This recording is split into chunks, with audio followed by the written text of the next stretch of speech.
It's just that parents' tournament weekend is for kids and their parents. And you and Grandma are great and everything, but you're not actually my parents. For this list, we're looking at the bleakest fan theories that have been conceived about Nickelodeon's original cartoons or live-action shows.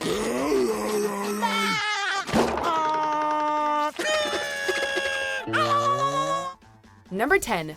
Post-apocalyptic Avatar. Avatar: The Last Airbender.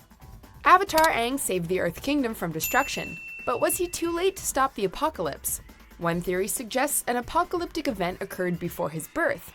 The proof of this disaster lies with Avatar 1. Despite living almost 10,000 years before Aang, their settings and weapons look relatively similar. For comparison, Avatar Korra was surrounded by steampunk technology around 70 years after Aang saved the world. An apocalyptic event could explain the lack of progress between Wan and Aang's eras, and the series' hybrid animals. With all the adult themes this franchise has explored, an apocalypse is a depressing possibility. Number 9. Danny Fenton's coma. Danny Phantom. The opening of Danny Phantom shows us that Danny Fenton got his ghostly powers from an accident with one of his parents' machines. There was a great big flash, everything just changed. His molecules got all rearranged. According to one theory, the device did more damage than we thought. Instead of developing superpowers, Danny fell into a coma after the accident. The ghosts he fights represent aspects of his personality. For example, his arch-enemy, Vlad Plasmius, symbolizes Danny's resentment towards his parents for the accident. I could train you, teach you everything I know, and all you'd have to do is renounce your idiot father. And speaking of his parents, their fights against Danny's ghostly form represent their debate on whether they should pull the plug on their comatose son. Where is he? Where's our son? What have you done to our boy? I am your boy. Is this why Danny's catchphrase is "I'm going ghost"? I'm going ghost!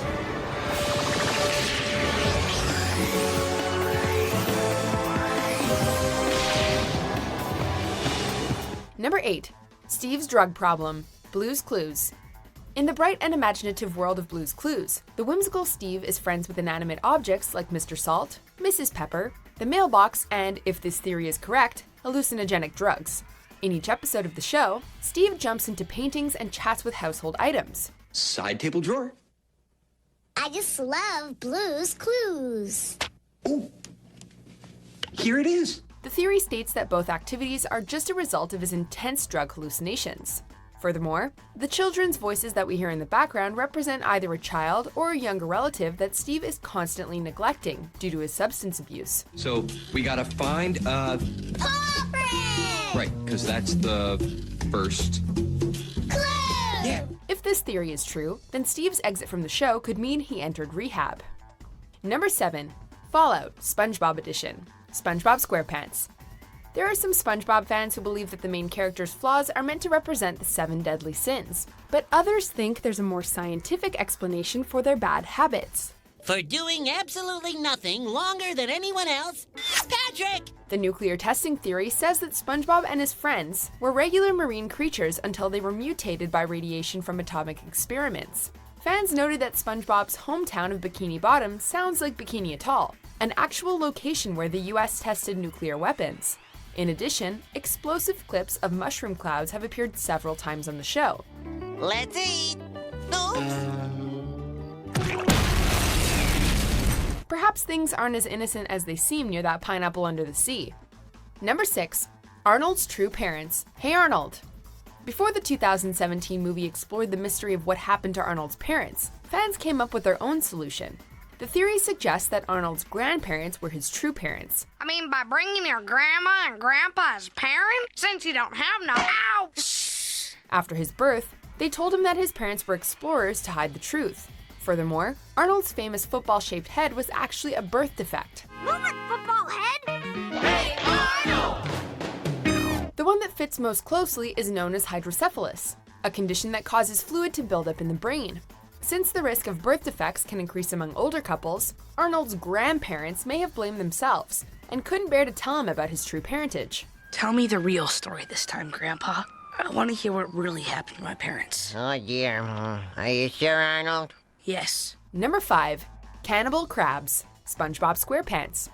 Mr. Krabs' arch-rival Plankton has always wanted to know what makes the Krabby Patties taste so good. Now hand over the secret Krabby Patty formula. The answer may be cannibalism. According to the theory, the legendary burger is made from actual crabs. We've both lost our luster.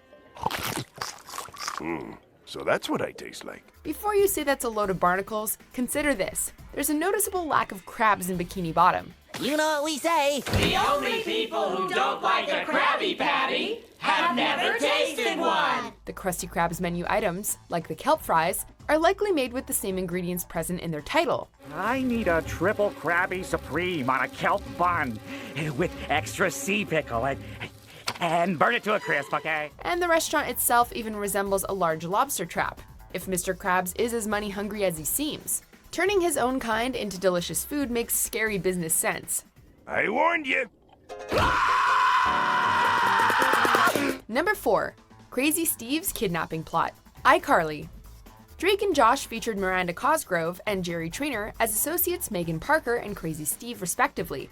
Dewey my enchilada! I thought we settled it! Dewey my enchilada! I thought we settled this! After that show ended, they were cast as siblings Spencer and Carly Shay on iCarly.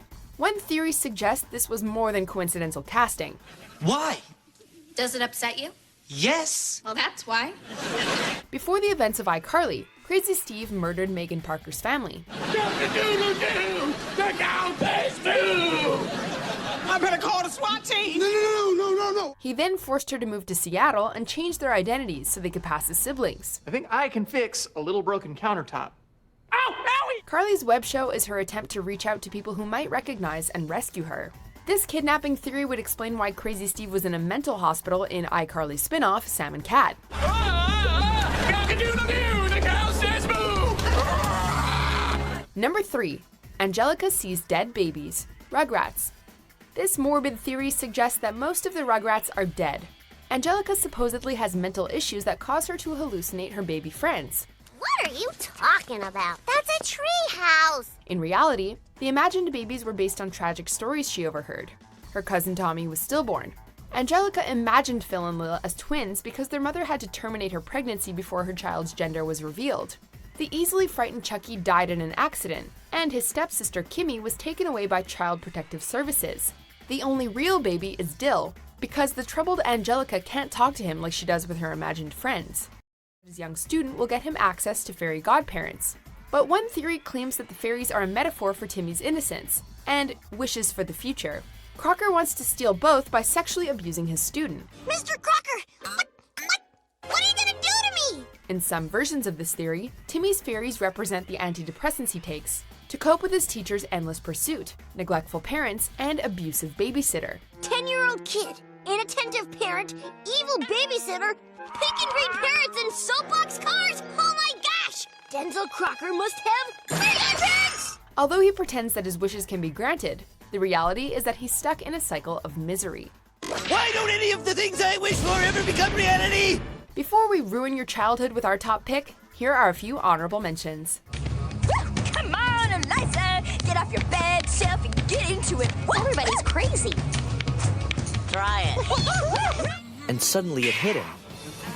It wasn't supposed to happen. He wasn't supposed to care.